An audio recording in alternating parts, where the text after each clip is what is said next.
Students, आज हम बात करेंगे echelon and reduce echelon form of matrix के ऊपर। मतलब कि जैसे हमारे पास ये सिस्टम ऑफ लीनियर इक्वेशन है जिसमें कि मैंने तीन तीन वेरिएबल लिखे हुए हैं, ठीक है। अब इनका सोल्यूशन सेट फाइंड करना हो, या मैं यूं कहूं कि देखें, अगर आपके पास ये इक्वेशन है, ये बेसिकली एक लाइन को रिप्रेजेंट करी जिसमें कि इनफाइनाइट पॉइंट्स आ रहे हैं, मतलब इसके इनफाइनाइट सॉल्यूशंस हैं, ठीक है। अब दूसरी लाइन है, इसके भी इनफाइनाइट पॉइंट्स हैं अपने, ठीक है, और इस लाइन के भी अपने ही इनफाइनाइट पॉइंट्स हैं। अब ये अगर तीनों लाइंस आपस में एक ही पॉइंट पर इंटरसेक्ट कर रही होंगी, ठीक है, मतलब ये लाइन भी, ये सेकंड लाइन फर्ज करें इधर, और थर्ड लाइन भी यहाँ से ही पास कर रही है, मतलब कॉन्करेंट है। तो जो इनका ये पॉइंट ऑफ कॉन्करेंसी होगा, बेसिकली ये वो पॉइंट होगा जो कि एक ही वक्त में इन तीनों लाइंस के ऊपर लाई करता है, ठीक है।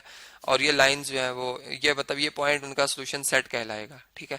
अब हमने ये चीज देखनी है कि ये किस तरह से हम जो है वो मैट्रिक्स की मदद से फाइंड कर सकते हैं। मतलब हमने ये बात पढ़ी थी कि जब हम एक सिस्टम ऑफ लीनियर इक्वेशन को मैट्रिक्स फॉर्म में लिखते हैं, ठीक है, तो इसमें हमारे पास एक मैट्रिक्स बनता है जिसमें कि हम जो है वो कोफिशिएंट्स मैट्रिक्स बनाते हैं, ठीक है, जिसमें कि आप अगर देखें तो ये वेरिएबल्स के साथ जो नंबर मल्टीप्लाई हो रहा है, जैसे x1 है, ठीक है, ये x का कोफिशिएंट है, यहाँ पर x का कोफिशिएंट 2 है, यहाँ पर 3 है, ठीक है। इसी तरह से y का कोफिशिएंट 2 है, फिर -1 है, फिर 0 है थर्ड इक्वेशन में, ठीक है। इसी तरह z का 3 है, फिर 1, z का सेकंड इक्वेशन में, थर्ड में -1 है, ये कोफिशिएंट आ गए।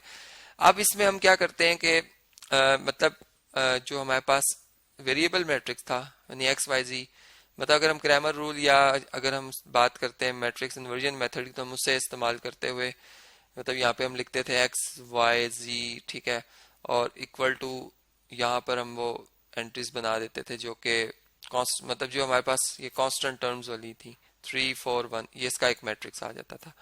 तो अब हम एक नया मेथड यहाँ पर देखने जा रहे हैं जिसमें कि हम एशलॉन फॉर्म और रिड्यूस एशलॉन फॉर्म जो है इसको समझेंगे। इसमें क्या करते हैं हम कि इसमें जो हमारा बी मैट्रिक्स होता है, बी मैट्रिक्स होता है, उसको हम क्या करते हैं, उसको हम कंबाइन कर लेते हैं, ठीक है, या ऑगमेंटेड मैट्रिक्स जिसे कहा जाता है, कि हम इसमें जो है वो कनेक्ट कर देते हैं बी को साथ ही 3 4 और 1, और इस पे रो ऑपरेशन लगाकर, फिर अगर हम रो ऑपरेशन लगाकर इसमें जो हमारे पास ये एंट्रीज हैं जो कि ए मैट्रिक्स की हैं, ए मैट्रिक्स की हैं, ठीक है, अगर हम इनको आइडेंटिटी मैट्रिक्स की शेप दे देते हैं, या अगर फर्ज करें ये एक स्क्वायर मैट्रिक्स नहीं भी है, ठीक है, तो हम इसमें ऐसा से करेंगे, इसमें जो हमारी फर्स्ट रो है, ठीक है, इसकी एंट्री 1 होनी चाहिए, मतलब लीडिंग जो हमारे पास टर्म है, ठीक है, ये 1 होनी चाहिए, इधर 1 लिखा होना चाहिए। फिर इसके बाद जो एंट्रीज आ रही हैं वो जो मर्जी हो, मतलब ये 0 भी हो सकती हैं या जो भी नंबर है ये होने चाहिए, ठीक है। और इसी तरीके से जब हम सेकंड रो में आए तो इस 1 के नीचे सेकंड रो में और थर्ड रो में 0 आना चाहिए, मतलब पहला कॉलम जो आपका उसमें पहली एंट्री 1 और बाकी दो एंट्री 0 होनी चाहिए, ठीक है। मतलब ये एशलॉन फॉर्म जो इसके हवाले से मैं बात कर रहा हूँ। फिर इसके बाद मतलब जारी बात है, हम ये रो ऑपरेशंस लगाएंगे, रो ऑपरेशंस में हम ऐड कर सकते हैं, सब्ट्रैक्ट कर सकते हैं, मल्टीप्लाई करते हैं नंबर्स को, फिर दूसरी रो में से ऐड कर सकते हैं, मतलब ये सारे ऑपरेशंस हो रहे होते हैं, जो कि मैं आपको अभी थॉरली समझाऊंगा कैसे हम इससे नेक्स्ट लेक्चर में कैसे हम वो ऑपरेशन परफॉर्म कर रहे होते हैं। अब यहाँ पर हम क्या करते हैं कि जब हम सेकेंड रो में 0 से आगे, मतलब जो अब सेकंड कॉलम की बात कर लेंगे, सेकंड कॉलम में और सेकंड रो में जो एंट्री लिखते हैं वो 1 होनी चाहिए, मतलब अगर ये 1 नहीं है, पॉजिटिव 1 नहीं, तो इसको पॉजिटिव 1 बनाना है हमने। वो प्लस करने से, किसी रो को प्लस करने से ये 1 बनती है, या मल्टीप्लाई करने से, या इसको डिवाइड करने से बनती है, नहीं वो जो जिस तरह भी बनती है हमने इसको 1 बनाना है।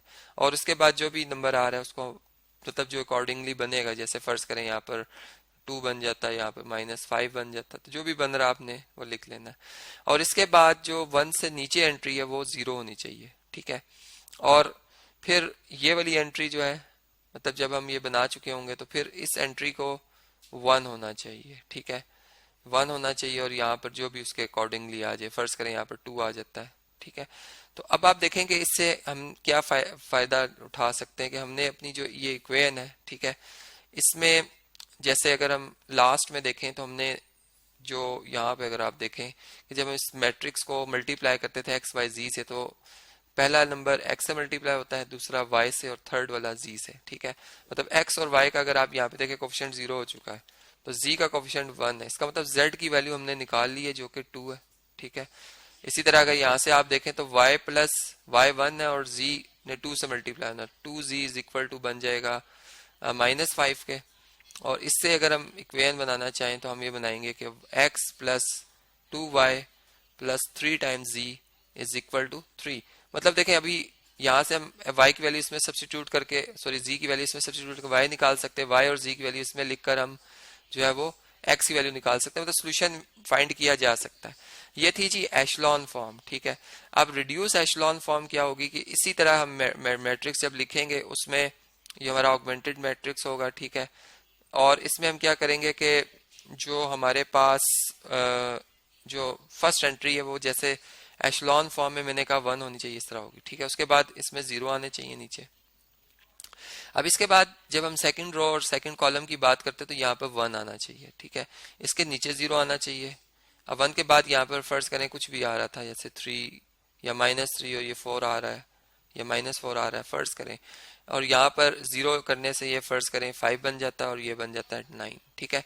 अब इसके बाद जो नेक्स्ट हमारा स्टेप होगा वो ये होगा कि बजाय इसको 1 बनाने के, यानी एशलॉन फॉर्म में इसको मैंने 1 बनाया था, लेकिन अब हम इसको पहले 1 नहीं बनाएंगे, अब हम पहले इस 1 से ऊपर जो ये 2 लिखा है इसको 1 बनाएंगे, ठीक है। और इसके लिए हमें जो एक एलिमेंट्री रो ऑपरेशन इस पे परफॉर्म करना होगा वो हम परफॉर्म करेंगे। अब जब हम वो ऑपरेशन परफॉर्म करेंगे तो ये 2 एंट्रीज इस पे अफेक्ट आएगा इनका, मतलब एक ये एंट्री, बल्कि 3 पे आएगा, इस पे आएगा, इस पे आएगा और इस पे आएगा। मतलब कि जब हम इसे 0 बनाएंगे तो जाहिर बात है कि ये एंट्री जो है हमारी ये चेंज हो जाएगी, ये फर्ज करें 4 हो जाती है और ये वाली एंट्री भी चेंज हो जाती है, ये फर्ज करें 6 हो जाती है, ठीक है। अब इसके बाद हम यहाँ पर 1 बनाएंगे और इसको जब हम 1 बनाएंगे एलिमेंट्री रो ऑपरेशन से तो ये 2 एंट्रीज चेंज होंगी, ठीक है। और ये हमारे पास बन जाएंगी, यहाँ पे आ जाएगा 1, ठीक है, और यहाँ पे आ जाएगा फर्ज करें 2। और उसके बाद फिर हम इस 1 से ऊपर यहाँ भी 0, यहाँ भी हम 0 बनाएंगे, ठीक है। यानी जो हमारे पास रिड्यूस्ड एशलॉन फॉर्म होती है इसमें हम उसके ऊपर भी 0 बना रहे होते हैं। तो यहाँ पर हम क्या करेंगे, फिर इस एंट्री को भी जारी बात है इसका इफेक्ट फेस पे भी जाएगा। ये तो 0 है, 0 ऐड या सब्ट्रैक्ट करने से इनमें कोई फर्क नहीं पड़ा, इन एंट्रीज पे फर्क पड़ेगा, ठीक है। तो ये फर्ज करें चेंज हो जाती हैं, ठीक है। इसको भी चले मैं फर्ज करें मैं अपनी तरफ से नंबर लिख रहा था, इसको हम फर्ज करते हैं कि ये नंबर जो आया था ये आता है 7/5, यानी मैं इसका एक्चुअल जो सोल्यूशन बनता है वही मैं आपसे डिस्कस कर रहा हूँ। यहाँ पे 0 करने से ये वाली एंट्री चेंज होके -1 बन जाती है और यहाँ पे 0 करने से ये वाली एंट्री जो है वो 4/5 बन जाती है, ठीक है। तो अब आप देखेंगे अब यहाँ पर x का जो कोफिशिएंट है वो 1 है, मतलब 1 मल्टीप्लाई होगा x से तो x ही आएगा। मतलब अगर मैं इसे इक्वेशन बनाऊं तो ये x इक्वल टू 4/5 आ गया, मतलब एग्जैक्ट हमें वैल्यू ही मिल रही है। y इज इक्वल टू आ जाएगा -1 और z इज इक्वल टू आ जाएगा 7/5। मतलब कहने का मकसद ये है कि आप डायरेक्ट सोल्यूशन फाइंड कर सकते हैं विदाउट, अब मैंने इसमें कोई सब्स्टिट्यूशन या एलिमिनेशन नहीं की, ठीक है। जबकि जो एशलॉन फॉर्म थी उसमें हमने थोड़ी सी सब्स्टिट्यूशन भी की थी। तो रिड्यूस एशलॉन फॉर्म में हमें एग्जैक्ट फिर हमारा सोल्यूशन ही मिल जाता है। सारे जो रो ऑपरेशन या कॉलम ऑपरेशन भी हम कर सकते हैं, मतलब अगर हम रो ऑपरेशन स्टार्ट किया तो हम थ्रू आउट रो ऑपरेशन ही परफॉर्म करते रहते हैं और फिर से हम कहते हैं कि ये रिड्यूस एशलॉन मतलब रो फॉर्म है, ठीक है, या रो एशलॉन कह देते हैं हम इसे, या अगर मैं एशलॉन की बात कर रहा हूँ तो फिर हम इसे रो एशलॉन कहेंगे फॉर्म ऑफ मैट्रिक्स। और अगर कॉलम ऑपरेशन लगा रहा हूँ तो फिर मैं इसे कहूंगा कि रिड्यूस कॉलम एशलॉन फॉर्म है, ठीक है, किसी भी मैट्रिक्स की। तो इस तरह से हमने एक तो ये बात समझी। फिर मैं अब यहाँ पर मैं कुछ मैट्रिक्स लिखता हूँ, कुछ मैट्रिक्स हैं जो कि एशलॉन फॉर्म में है, ठीक है, और कुछ जो है वो रिड्यूस एशलॉन फॉर्म में है, ठीक है। ये एशलॉन फॉर्म है और यहाँ पर रिड्यूस्ड एशलॉन फॉर्म है। अब कुछ ऐसे होंगे जो कि इन फॉर्म में नहीं होंगे, ठीक है, वो भी हम देख लेंगे, यहाँ से समझ जाएंगे। देखें अगर एक स्क्वायर मैट्रिक्स की या कोई भी हमारा रेक्टेंगुलर मैट्रिक्स है उसमें सबसे पहले 1 होना चाहिए, ठीक है, यहाँ पे जो एंट्री आ जाए 5 4, ठीक है। फिर इसके बाद जब आप सेकंड रो में आएंगे तो यहाँ पर जो फर्स्ट मतलब इस 1 से नीचे तो 0 0 होना चाहिए, यहाँ पर 1 आना चाहिए, यहाँ पर आएगा 2 जो भी है, मतलब ये 0 भी हो सकता है, यहाँ पर फर्ज करें अब ये 0 होना चाहिए, यहाँ पे 1 आएगा, या हो सकता है ये 0 0 हो जाए, ठीक है, ये तब भी एशलॉन फॉर्म है। और इसमें हम क्या करेंगे, इसमें ये भी हो सकता है कि फर्स्ट जो हमारा कॉलम है 0 0 बन रहा हो, फिर आ जाए 1 0 0, ठीक है, 1 के नीचे तो 0 0 आएगा, फिर आएगा मतलब यहाँ पे फर्स्ट करें 0 है, यहाँ पे 1 होना चाहिए, ठीक है।